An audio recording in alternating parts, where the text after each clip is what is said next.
Welcome to the Midnight Matinee with your host and hostess, Robert and Angie Curtis. Welcome, everyone, back to the Midnight Matinee. We're getting close to the end, catching up. I like to call these the movies because 27, 28, 29, and 30 all begin with the word the. Yeah. So, I notice there's a lot of them that do that. The Nun, The Conjuring, the Frighteners, The Devil's Backbone. Why is there so many thes? I don't know. Anyway, so the first one we're going to talk about is number 27, which is The Exorcism. Right. Here's a little synopsis. A troubled actor begins to unravel while shooting a horror film. His estranged daughter wonders if he's slipping back into his past addictions. Right. And we get this one confused because it stars Russell Crowe. Right. Yeah, that's what we said. The Pope's Exorcist, which was also on this list. Where he also was a pope. Or an exorcist. And they came out around the same time, so it was weird to see, like in the one, he's a Vatican exorcist who's like tasked with portraying a real portrayal. It's a real person, whereas in this one, he's an actor playing an exorcist in a movie, and he ends up getting possessed, and it's like why you couldn't hire? I think he was possessed in both of them almost. Yeah, but right. But yeah, it always messed me up because I'm like, wait a minute, he's the actor in this one, but he's an actor in he's playing. I don't know. Forget about it. He's an exorcist in the one. He's an actor playing an exorcist in this one. Yeah. So yeah. But I mean, this is a guy, I guess, who had a lot of drinking and drugs, and he's kind of like on the outskirts. He was kind of a washed-up actor. An actor that, he was, at one time, he was like the lead actor in Hollywood, and then he became full of himself, had a drinking problem, and was estranged from his daughter, and then now he's been called back to do this one final role as like the actor who was playing the Exorcist originally was killed, I think. Is that the premise of this? And then he was on set and something happened. Yeah, and so they call Russell Crowe at the last minute. They're like, "Hey, we need you to basically shoulder this entire movie for us." No, he wasn't Russell. He wasn't playing Russell Crowe though. He was playing. No, but I mean that actor. I forget what his name was. It was Tony something, I think. Or whatever. But yeah, I thought it was interesting because the set reminded me of The Exorcist and how they were doing the cold and all that and had the empty room. But it kind of hailed to the original. I don't know. I haven't got a whole lot to say with it. I mean, I thought it was a good watch, but I didn't know if it was. Yeah, I didn't. The story wasn't really surprising. You know, it's one of those ones that once you've seen a possession movie, you're kind of like you're on board automatically, you know. And then they try like, oh, here's a twist. You're like, not really, you know. It wasn't. I don't think it was very anew. What's the word I'm looking for? Ingenious. Yeah, it wasn't. Yeah, it wasn't groundbreaking as far as the story goes. Like I say, it wasn't a bad movie.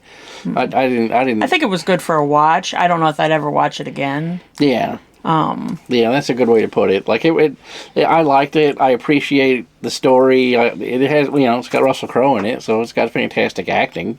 Yeah. There has that Fraser's brother. David Hyde. Yeah, it's got him in it. So as a priest. Yeah. I don't know how many times that guy's ever been in a movie, but he's a great actor. Yeah, it's been a while since we've seen him. He's good in this. So like I say, I think we wanted to give it the 3. Well, here's our haunted rating system. The first time, I think we both decided that it was 3 out of 5, blood curdling, thrilling enough to make you look over your shoulder, but not quite enough to keep you up at night. Solid, but not sinister. Yeah. So we wrote The Exorcism is a 3 out of 5. Next up on our list, number 28, day 28 of our 31 days of Halloween possession. I can't speak today. Halloween possession. Todd is giving me something. The next one, 28, is The Possession. The Possession? Yes. And let me give you a synopsis on that. When their youngest daughter, Em, becomes strangely obsessed with an antique wooden box bought from a yard sale, Parents Clyde and Stephanie see little cause for alarm. However, M becomes increasingly unstable, leading the couple to fear the presence of a malevolent force. Yeah. Just so the box in question is obviously the mythical Dybbuk box, right? Which I believe is all made up, if I remember correctly. Yeah, for real. In real life. It had that Jeffrey Dean Morgan, who's been in Supernatural. He was Negan in The Walking Dead. I thought it was a pretty solid performance. Yeah, I really liked this movie. I thought I especially liked the story or the genre twist of it, whereas instead of going to a Catholic priest for assistance, they went to a rabbi. Oh, that's right. And then the rabbi turned out to be like a younger, more I don't want to say like influential, but more of a like a historically, based rabbi. So he was like the rabbi that the other rabbis got influence from, and he's a younger guy, but he's like really strong in his beliefs and his knowledge. That's right. I had completely forgotten that this had a Jewish take, which I thought was very interesting. Mm-hmm. And I thought that was a good deviation from the constant. Catholics. Catholic police. Yeah. Let's call it a bit. We need a new pope and an old pope, or however you say it. A young pope. We need a young pope and an old pope. Yeah, so that was the twist in this one, and the Jeffrey Dean Morgan is a fantastic actor, and I feel like he's really underutilized in a lot of Hollywood movies, and it was I felt bad when he took over the role of Negan, which is such a scumbag role, but that character has such a good arc in the story that he pulled it off in the end, and I really appreciate that about him as an actor, And I thought the young girl who was playing the daughter M was really well. I thought she put on a solid performance. Yeah. Oh, and the rabbi. Yeah. It was fantastic. All the way around. So, yep. I thought that was a good one. So you want to put the haunting rating system back up again? Yep. I think we also thought this one was a 3 out of 5. The blood curdling, that thrilling, but not make you look over your shoulder, but not quite enough to keep you up at night. Solid, but not sinister. I would have said it was nightmare fuel if the special effects weren't so cheesy in it. Yeah, it probably had a lower budget. I want to say it was something. Was that the one from Shudder, or was it another one on this list? I can't remember. the last one. Oh, the Shrine. That's right. Yeah. Yes. So we're not to that one yet. In this one, there's a wooden box about yay big, and it's like a puzzle box that the girl opens, and then it releases the Dybbuk, and hijinks ensue. Yeah. And the whole thing about the Dybbuk and the stuff that's in it is kind of eye-rolly, and there's like, this thing has been sealed since the Holocaust, and somebody bought it at a yard sale, and like it has butterflies that are alive in it. Oh, I thought those were some kind of like... It was like a moth or something. Moth or locust or something like that. I don't know. And it's just, when you see it, you're like, are we doing this really?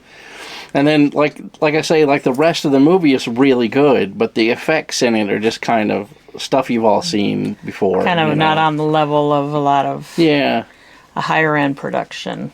So had they, dialed up the effects a little bit and used a little less of the CGI kind of, I don't know what you'd call it, like scene editing with CGI, where they darken rooms and stuff like that, it doesn't work in this movie, so... we gave it the 3. 3 out of 5. Okay, next up, The Rite. And I will give you the background on that one. It is loosely based on Matt Bellagio's book, The Rite, The Making of a Modern Exorcist, which itself is based on actual events as witnessed and recounted by American then exorcist in training Father Gary Thomas and his experience of being sent to Rome to be trained and work daily with a veteran clergy of the practice. Yeah, I read this book. Yeah? So that's why I really appreciated this movie, because it follows the book very closely. And it also has Anthony Hopkins. Yeah, so you can't go wrong with that. Yeah, you can't go wrong with old Mr. Hopkins. Yeah. He always puts in the 100% performance. Yeah, and he's good in this, too. There's a lot of scenes where he's just... Like, if you had any other actor in this movie, it would have been, like mid-level. A 2 or 3, maybe. But there's a lot of scenes where there's not anything going on, really, but his his gravitas and his persona fills up that scene, and then it makes it something special. Like there's just a little, like we were watching the trailer right before we came to record this, and there's a scene where he meets the young priest for the first time, and he's like, come inside, and there's like a whole bunch of cats that are right by the door, and he's like, don't let any of the cats in. And as soon as he says that, like 5 of them walk through the door. He says Rome's infested by cats. I will say the cinematography in this is pretty impressive. I thought this was visually very beautiful, I guess is a good word. Yeah. And like we said about the other one with Russell Crowe, the Pope's Exorcist. The Pope's Exorcist has a lot of CGI. Now, is that somehow related? I feel like it is. I feel like the Pope's Exorcist is kind of a rip-off of this movie. You think? Yeah, or at least a rip-off of the book. One or the other? I can't remember which came first. Oh, the Rite definitely came out first, because I read that book in like 2002. Oh, okay. Or 2003 or something like that. So, yeah, there was... I liked the Anthony Hopkins part of this, because he immediately, that he knows his stuff, right? Like, he's just, like, he's eccentric, the church kind of lets him do whatever he wants, but he gets results, and that's why they do that. And it has a good undercurrent of, like, belief versus dogma type of, view of the church. And I really appreciate it. I like I say, Anthony Hopkins is fantastic in this. And you're kind of hard-pressed. Okay, you ready to rate? Yeah. This one, unlike the others, we're saying it's a 4 out of 5. We're considering a nightmare fuel. Yeah. Takes you to the edge of terror, leaving a chill in your spine, dark and twisted in all the right ways. Yeah. So we recommend that one. This one I would have gone for the Hell's Bells for it if literally this genre wasn't saturated to the bursting point. There's like, I mean, you could just type in exorcism movies and there's 50 right there.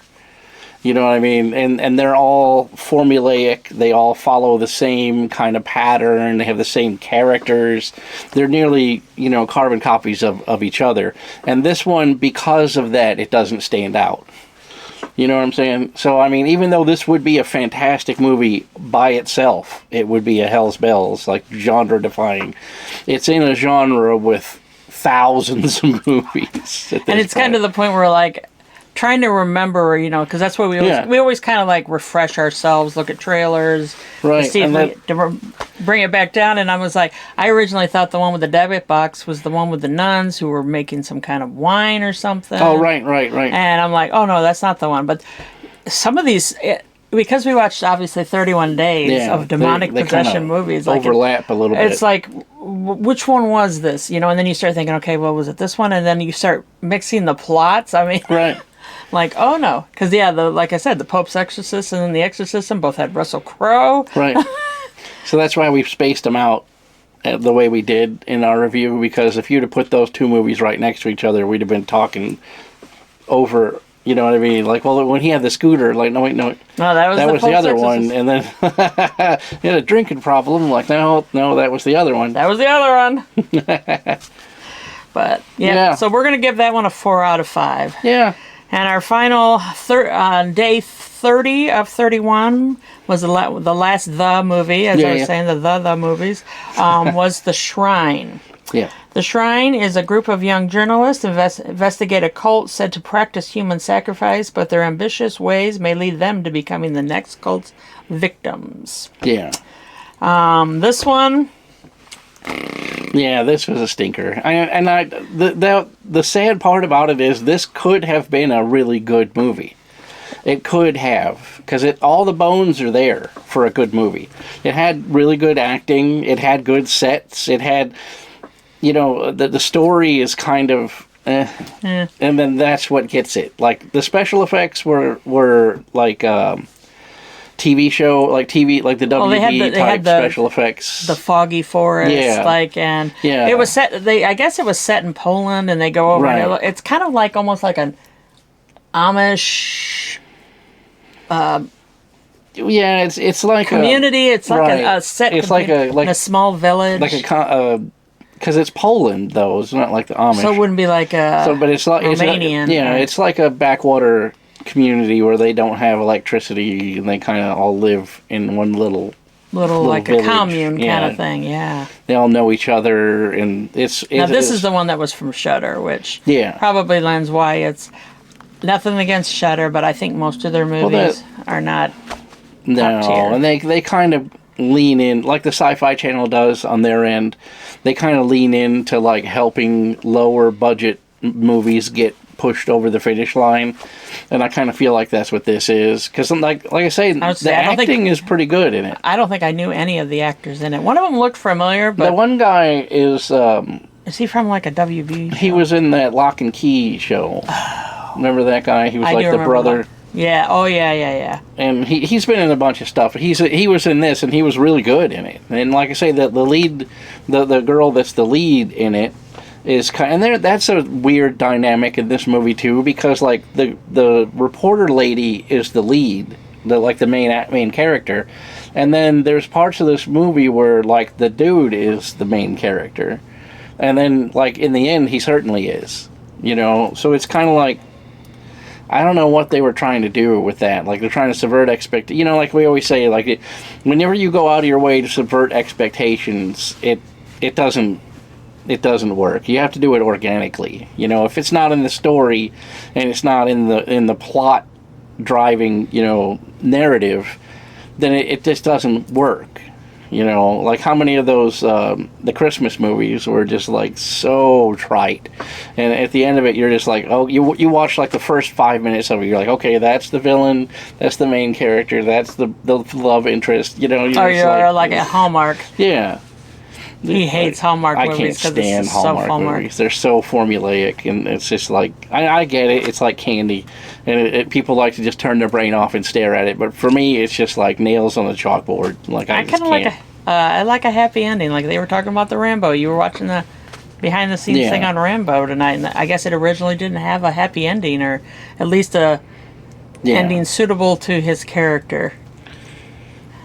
I don't know. I have made it this far in my life, and I'm going to confess, I've never seen Rambo or any of them.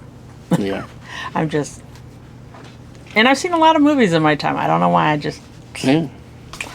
So, okay, let's go ahead and put up our rating system one more time. You've seen it how many times? No. The Shrine, we decided, is a graveyard grind, 2 out of 5. A slow creeping death. There's some potential, but it's buried under the weight of missed opportunities. Yeah, the missed opportunities part is a big deal for this movie, because that's what it is. They kind of like we were talking about the Horror House LLC and how that movie is just nothing but missed opportunities. There were 3. I think there's 4 now, but there's 4 of those. I think I made it through the first one, and then I fell asleep for the second two, the second and third one. Yeah, the first one wasn't bad, but after that it was just terrible. It was bad, and I couldn't even make. And I made myself watch all of them. So I sat through one after the other, and watched all the Horror House LLC movies, and I feel like I should get like an apology letter from those people. That was never even on any of our lists. No, but we talk about it a lot. But we watch a lot of horror movies. That's how I feel like this movie was. Yeah. Like it had all the stuff to be a really good movie. It's just they just didn't execute it well. Well, you know what it kind of reminded me of in some way was that Midsummer that we watched. Yeah, that was fabulous. Where they go over to this weird, you got this cult, or the Wicker Man, or kind of along that same lines. It is more of a folk horror thing. The possession thing, I don't care about spoilers for this movie. It's your own fault. The possession thing of this is it's the forest, right? And people, outsiders that are lost in the forest, become possessed. And then the only way to free their soul is to hammer this iron mask onto their corpse, right?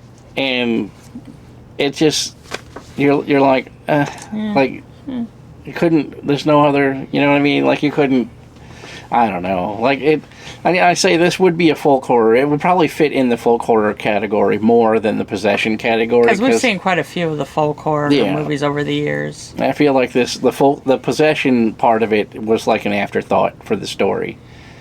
So this movie would probably file more into the folk horror than an actual possession. Yeah, but it would fall short there too because there's no backstory on why.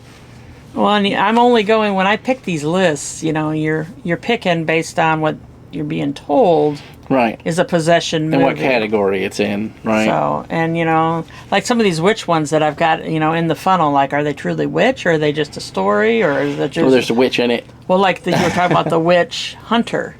Yeah.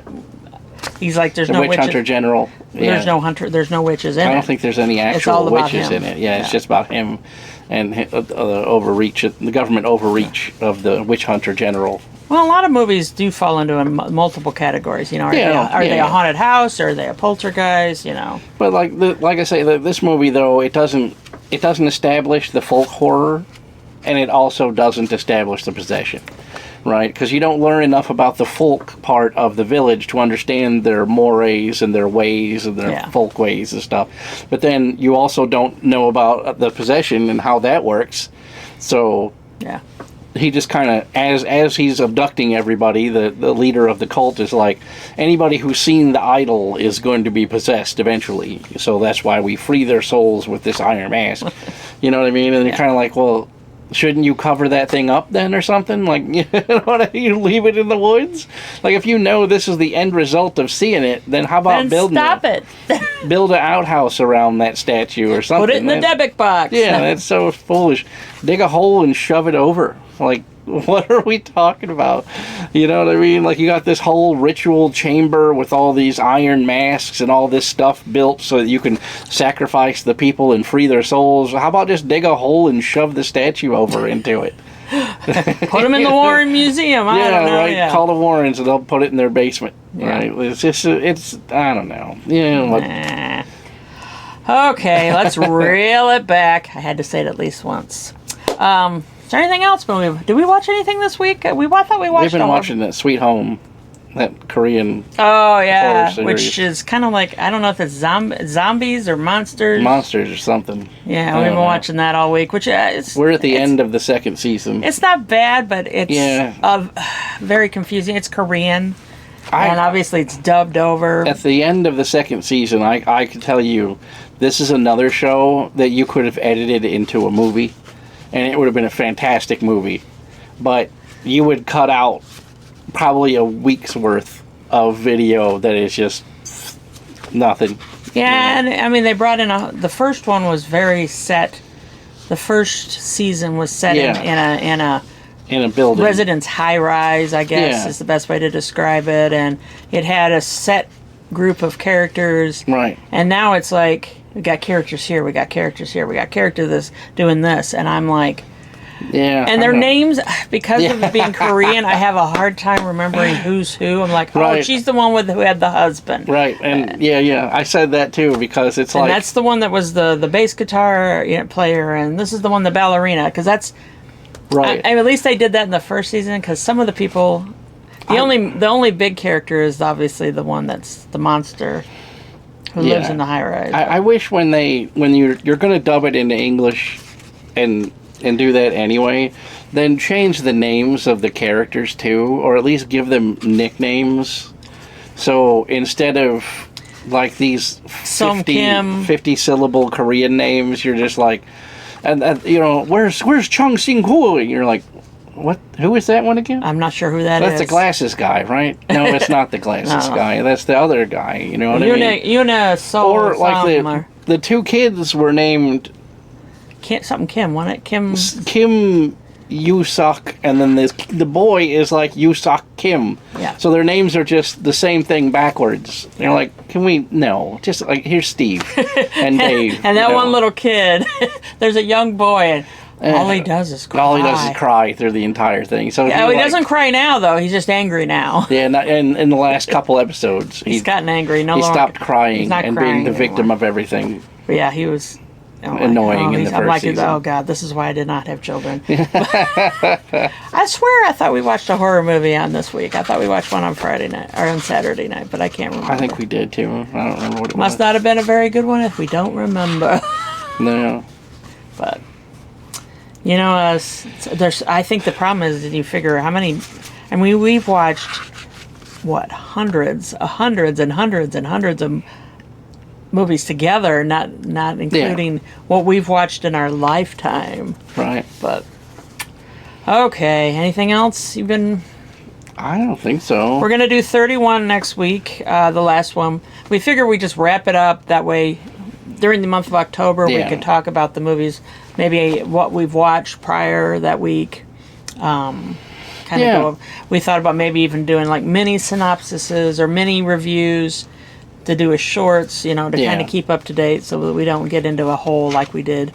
Because I thought we'd have enough to do this all year long, and we did almost, but then we came down, I'm like, we still have 5 movies left. Yeah. And it's almost October.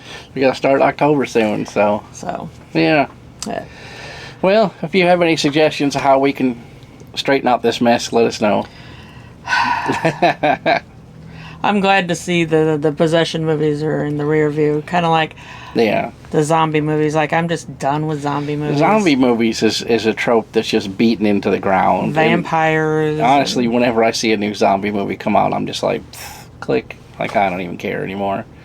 I think because we watched it, at least I did, The Walking Dead for how many years? Oh, I watched every 8, 9, episode 10 of years. it. And like I say, the Walking Dead series is a special thing in my life because it's the best TV show I've ever seen and the worst TV show I've ever seen in the same thing, in the same box set. It's the best television and the worst television. It's the worst of everything you can get on TV. Bad writing, bad acting, bad set, everything. The last season of The Walking Dead is just a case study in negligence.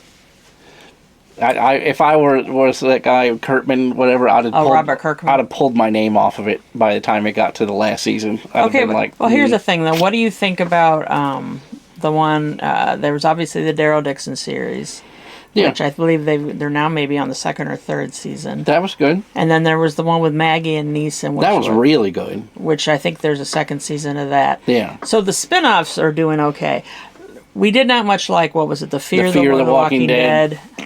The Fear of the Walking Dead, when it first came out, was everything that was wrong with The Walking Dead at the end. Oh, it was just all these new characters that no one cares about. You kill off characters everyone loves, and then just replace it with all of these people. And then the characters that they introduce at the end of the zombie apocalypse have zero survivability whatsoever. None. But somehow they've made it nearly a decade into the zombie apocalypse without any survival skills whatsoever. Now, my husband, he'd probably make it to like the very end. Me, I'd probably be eaten within the first week. Yeah. Because I do not know how to gray man or... It is what it is. Like everyone, this is Hollywood. Like, I get it. None of it's real. But at the end of the day, if you're in the zombie apocalypse and your primary weapon is a slingshot, and your partner is deaf, you can literally count the seconds before you're done. Well, and Bob said the biggest thing that he thought that there would be no way that a zombie would be able to sneak up on you with the smell of decomp. Oh, yeah. And I know they tried to retcon it and be like, well, they're not decaying like normal corpses, but I'm like, they don't look so good. Yeah, their like flesh is falling off. Like, obviously they reek. The gooey center. Yeah. So, I mean, there's all that, too. Yeah. Okay. I guess we will see you next time on the... Midnight Matinee. Here's Todd. See ya. Bye-bye. You've been watching the Midnight Matinee, brought to you by the Veritas Project. So when the clock strikes 12, grab your tickets for the next episode of the Midnight Matinee.